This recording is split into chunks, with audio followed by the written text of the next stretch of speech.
Now it was summertime, and the mother wanted to impart crucial life lessons to her little boy, Jesse, around 7 years old and a half. And they agreed that if he will mow their front lawn, and the father was able to teach him just small lawn mower, and it was safe, the mother promised that he would receive the allowance enough to buy the toy that he really wants. The deal was to mow the whole front lawn. And so the boy, Jesse, was excited and they made an agreement.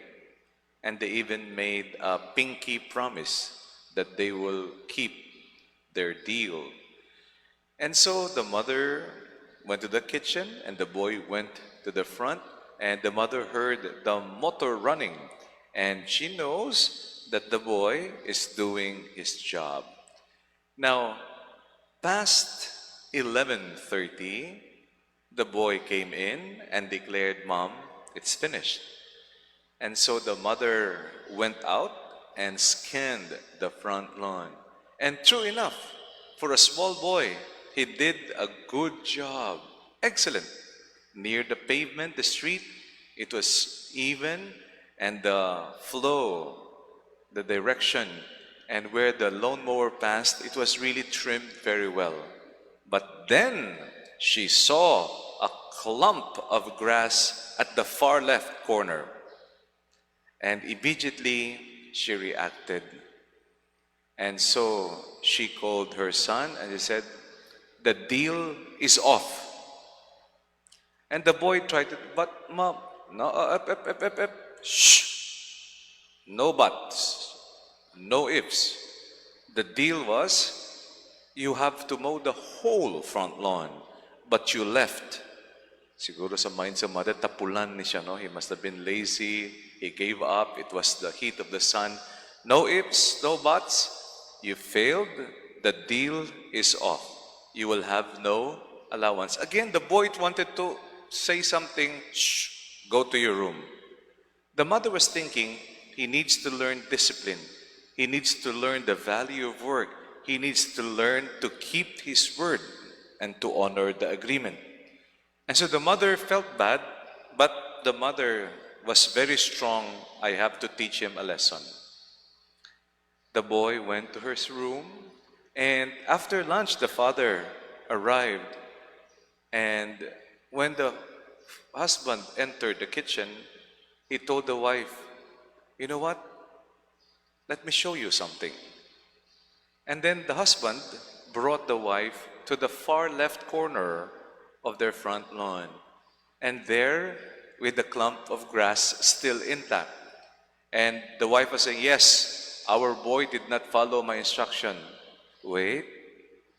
And then the father parted the tall grass, and behind that is a nest of wild geese. There were eggs there, left behind perhaps of those who migrate, who was traveling or something like that. So little Jesse did not hit it with the lawnmower out of compassion. He was actually protecting the nest with the eggs. And the mother, right there and then, felt so ashamed and embarrassed. And that day she wanted to teach her boy the lesson on discipline, keeping his word, the value of work, order. That day, she was the one taught by her boy the lesson on compassion, the lesson on kindness. Brothers and sisters, I really like this story. I don't know, sometimes you read stories, you forget. This story just comes back when I read this gospel. Because on a Sabbath, for every Jew, very devoted and religious, one must not do any work at all. This is part of their religiosity. You should not do any work at the farm or exert any effort at all, because the focus should be God alone. And isn't it beautiful? The value is right. But then Jesus saw a man with withered hands. Jesus saw someone who yearned and who needs healing, someone who needs an emergency intervention. And when he was observed, the observance was not really just casual observance. He was being observed in order to find fault at him.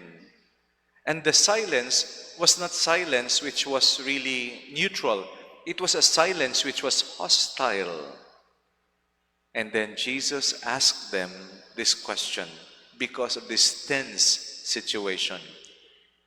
Is it lawful to cure on the Sabbath or not? Silence. Meaning, the people looking at him, staring at him, still wants to uphold what should be followed. The rule, the ritual, what must be avoided, work, because Sabbath should be for God alone. And then Jesus in front of them made a gesture, the miracle of healing, even in a hostile and misunderstood context. Jesus chose healing and mercy. And then he gave this punchline.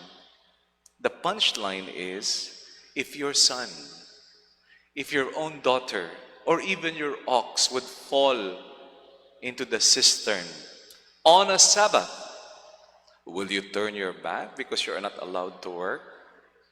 Of course, they know the answer. It's obvious as daylight. When it's an emergency, when it's to save life, when it is to show love at the midst of crisis, then the answer is you help, you heal, you act mercifully. Brothers and sisters, this is where the gospel challenges all of us. At tinuod lang ako ay mas stickler for rules. Because if there are rules to be followed and honored, there is order and discipline.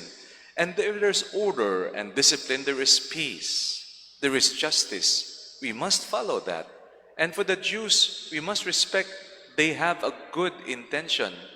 But Jesus pushes the horizon that there are moments in crisis and emergency that devotedness will take second stance with mercy and compassion. Little Jesse educated his mother. The mother wanted to teach him the lesson on order, keeping his word, following instructions, and the mother was very stern to do that. Because Jesse left a clump of glass at the corner, she then, declared and thought her son was lazy, her son was not honoring his word.